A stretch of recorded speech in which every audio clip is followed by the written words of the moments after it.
Welcome into Understanding Football with Joel Klatt. I'm Joel Klatt. This is the Joel Klatt Show. Hey, if you haven't subscribed to the YouTube channel, please go ahead and do that. We'd really appreciate it. But these are some of our favorite videos to make because we feel like it gives you a better understanding of the sport that we all love. So today, what we're going to break down is the RPO, the run-pass option. Now, I think that there's a big misconception of what it is and what it isn't. So I want to go through that today. I'm going to define what an RPO is, why you would use it as a team, and give you several examples of teams that are currently using the RPO and using it effectively. I'm also going to talk about what it isn't, and specifically play action pass and run action pass, what those are, and try to give you guys some keys to how to identify what's going on when you're watching your favorite team on the weekend. So the first thing that I want to do is talk about what an RPO isn't. So let's get into the two things of what the RPO is not.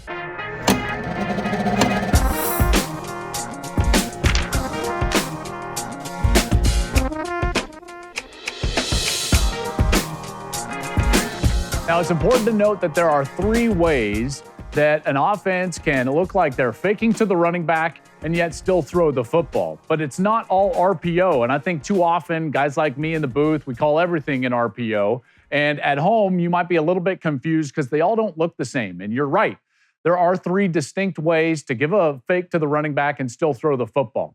The two that I want to talk about that are most prevalent are run action pass and play action pass. The run action pass is very easily seen and defined. In a run action pass, the offensive line is actually not responsible for anything other than getting the defense to flow one direction. So the key for an offensive lineman, or the coaching key, would be reach and run gap and a half. So it's going to look like the offensive line is just running down the line of scrimmage in one direction to try to get the defense to flow that direction. The quarterback gives a fake to the running back, and then in run action, he breaks contain, usually a bootleg, and he's outside of the pocket on the run. The route structure is also very specific. They are layered routes moving with the quarterback, one low, one intermediate, and usually one deep down the field. Quarterbacks' jobs, they can vary depending on the way the offensive coordinator wants to read it. Primarily, though, they're read low to high in progression, which means if one is open, he gets the ball. If two is open, he gets the ball. If three is open, he gets the ball in progression mode 1, 2, and 3. So once you understand that definition, let's take a look at a couple of examples here of run action pass as you see it on a Saturday. This is Michigan, and what you'll see here is at the fake, you see the offensive line moving laterally towards the left, down the line of scrimmage to try to get the defense to fast flow. Once the fake has been made, now Bryce Underwood in this case is going to be outside of the pocket on the run. Now you see those layered routes, one short, one intermediate, the tight end coming over the top, and then a couple of deep routes that are clearing out the defense and potentially open down the field. Now, if number one is open, he gets the ball. And that's what Bryce Underwood reads. He throws it out to Andrew Marsh, and it's a completion. See, it's very easy. Once you understand what you're looking at, it's hard to unsee it. So now I'm going to just roll through one in real time, and you'll see exactly what I mean. This is run action pass, this time from Ohio State and Julian Sayin. He brings the motion man in, and at the fake, you see the offensive line running down the left side of the line of scrimmage. Now you see the layered routes. One was covered, two, the intermediate route. He's open, and he gets the ball. Run action pass. Once you see it, you can't unsee it. Now, what's play action pass, and why are the two different? Well, in play action pass, at the fake to the running back, the offensive line is not going to be running one direction. They're actually going to be setting up in full pass protection. So they have specific calls, specific areas where they need to go, and players that they need to block, and they're going to be forming a pocket because the quarterback is going to be setting up in that pocket and reading an actual concept down the field, not just layered routes in a progression, but a concept, a picture, a structure of routes that are designed to either take advantage of a specific zone or against man, be able to get open and be able to win down the field against man coverage. So let's take a look at that now. Once you see it, you can't unsee it. So once you see Julian Sayin turn around to fake to the running back, boom, there's the pass protection. The offensive line is setting up. They're blocking people specific. And now off of the fake, where is Sayin setting up? inside of the pocket. And now it's just a regular picture down the field. Now, once you see that it's zone coverage, now we're reading a specific defender. That defender sagged back. He got depth underneath that tight end that was running down the field. And so the other tight end, who's now in the flat, he gets the ball, and it's read off of what's called a zone movement key.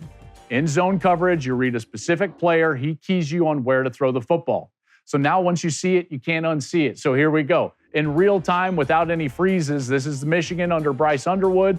He's going to fake the ball to Justice Haynes. Look at the pocket from the offensive lineman. You've got a specific structure down the field. Defense was down. He throws it over the top. Ruled incomplete. That was overturned in replay, and that was a completion to Donovan McCulley.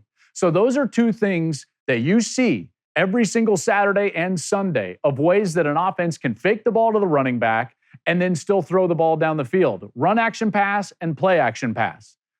But that's not RPO. So now let's get into what an RPO is. All right, so let's take a look at how this looks on the schematics in the X's and O's. Okay, now on this play that I'm about to show you, Illinois is going to have two tight ends, so they've got an extra tight end here up in the front. They're going to move them over there, and they've got 7 guys to block for the run, and the defense is only going to have 7 players to defend the run. So you would want to run the football because you as an offense have what's called the run ratios. You can block everybody in the run front. Now, that's great, except for the fact that what happens if this safety were to come down? You can't account for that safety.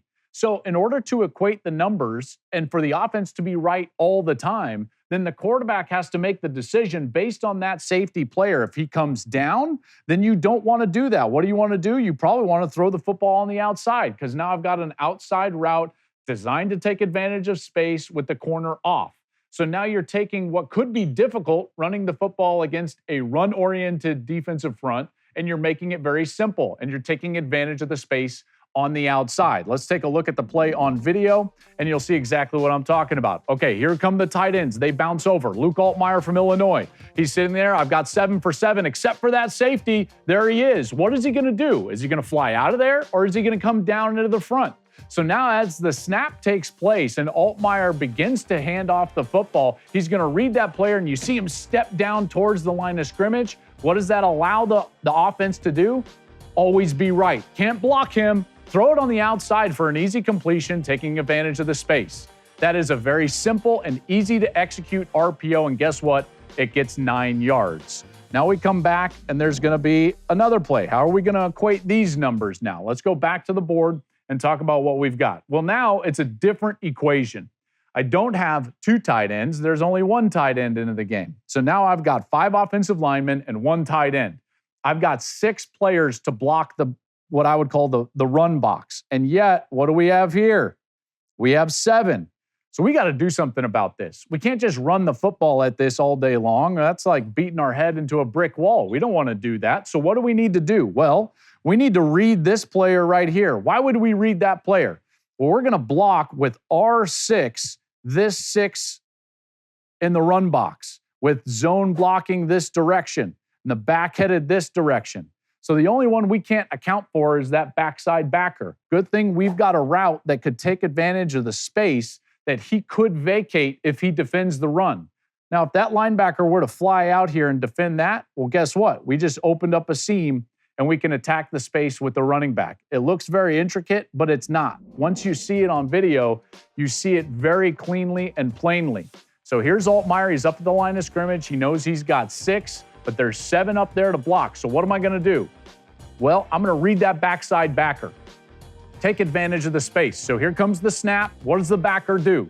His eyes go to the backer. Here's the snap. The backer is going to squeeze, so let's take advantage of the space, and he tries to fit that slant in right behind him in the space vacated. Now, this is a great play by the corner, and this is how USC or any defense would want to defend, is make sure that the corner is in great position to go ahead and defend that ball. That's the one-on-one that the defense is trying to win while you're trying to take advantage of the one-on-one on the outside. So is it always successful? No. But what you didn't do is run the football into a run front that you know you can't block. It's called equating numbers. We'll take another example of this. Last one right here. This one's actually going to be a situation where you can block everybody. All right, so how is that read out? Well, first of all, you've got 2 backs in the backfield right here, and a tight end.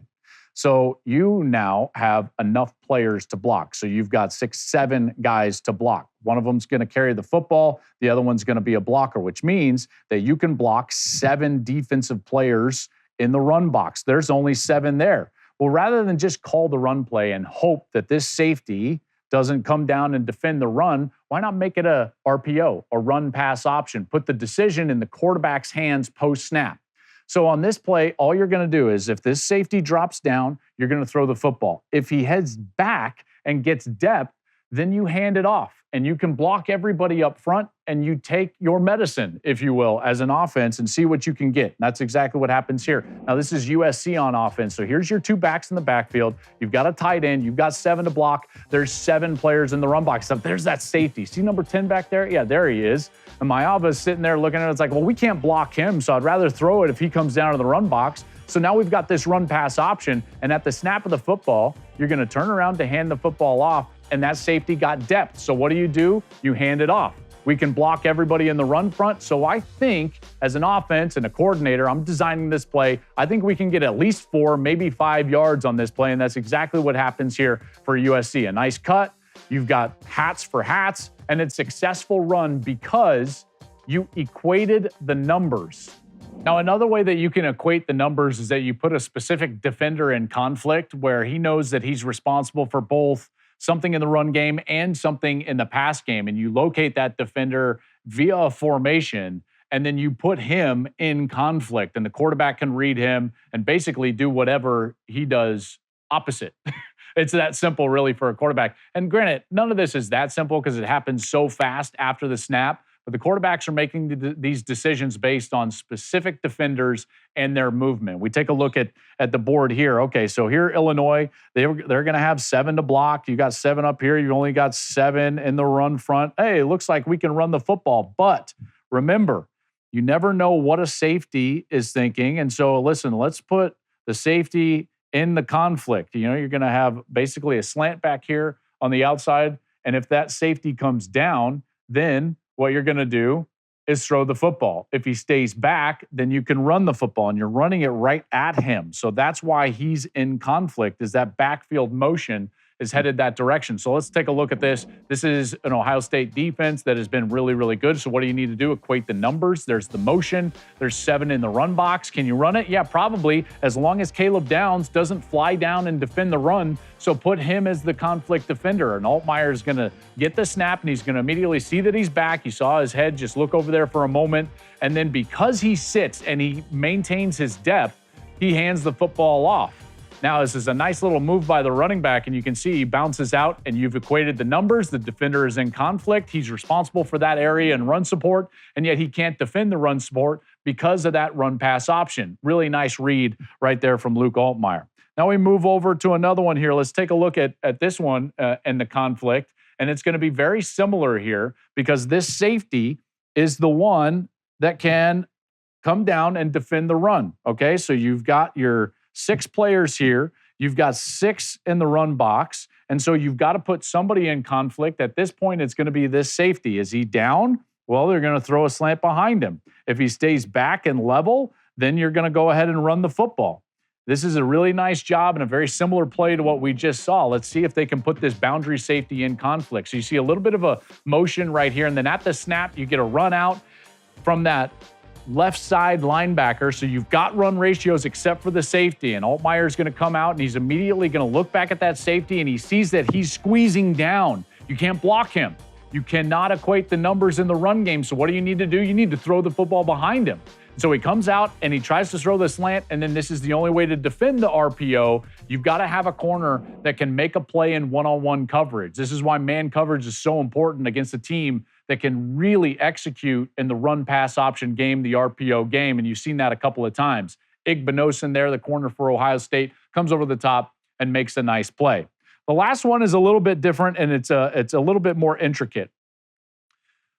What was big a few years ago was the quarterback zone read, right? Where a quarterback would just come out and he would read the defensive end. There's the back going this way. And then the quarterback, if the end squeezes down like this, the quarterback would keep the ball. If the end stayed outside, then he would just give it to the back who would cut back in that little lane. Yeah, it was very effective for a long time, except for the fact that defenses got very smart. And they started taking a look at the back layers and the support structure of the defense and saying, hold on, if this defender is in conflict, let's just squeeze him down to defend the run and then bring a support player in from the outside to defend the quarterback on the run. And we'll take away their zone read, right? And that's the zone read from the quarterback. He's just going to read the run. It's either him running or the running back running. Well, then offenses got smart and they said to themselves, well, hold on a second. If you get support player from that outside structure, we're just going to run a route behind them with the wide receiver. Because what do? We take advantage of space right there. And there's tons of space behind that corner who would squeeze down. So this is USC, and this is kind of another iteration. Some people call it triple option. You've got three options: the running back, the quarterback, or the wide receiver. And this is the modern style, but it's also a run-pass option. So let's see how that looks now in this structure right here. So Maava, the quarterback, is going to be reading that defensive end first. If that defensive end squeezes down, then he's going to keep the ball. If he stays wide, he hands the ball off. But in this instance, he's going to squeeze down and then watch for that support player coming up. There's the squeeze at the end. So now the quarterback is on the outside. Traditionally, he would run that. It's a zone read. But nope, corner comes up. So what do? Exploit the space. Remember, simple routes designed to take advantage of space. And there it is for an easy completion, and the defense cannot be right. But that doesn't do it justice. I wanted to run that one real speed just to see, and so that you can feel at home, how quickly Maava has got to make those decisions in real time. So here's how it looks. Squeeze, bang, he keeps it. There's a corner, boom. Flip the ball over the top. It's a completion, and it's a first down for the Trojans. Football happens so quickly, and at times you teach it and you look at it on these boards, you look at the X's and O's, and it can seem easy, but as you know, this game happens very fast, and these quarterbacks are expected to make the correct decision in real time. And the good ones can do it. The guys with a quick release, they can do it. I hope you enjoyed this video discussing what the RPO is, what it isn't, and hope you are a little bit smarter. Remember to subscribe to the YouTube channel here at the Joel Klatt Show. Take a look at all the other Understanding Football videos. We're quite proud of them, and we hope they enhance your enjoyment of watching the sport that we all love.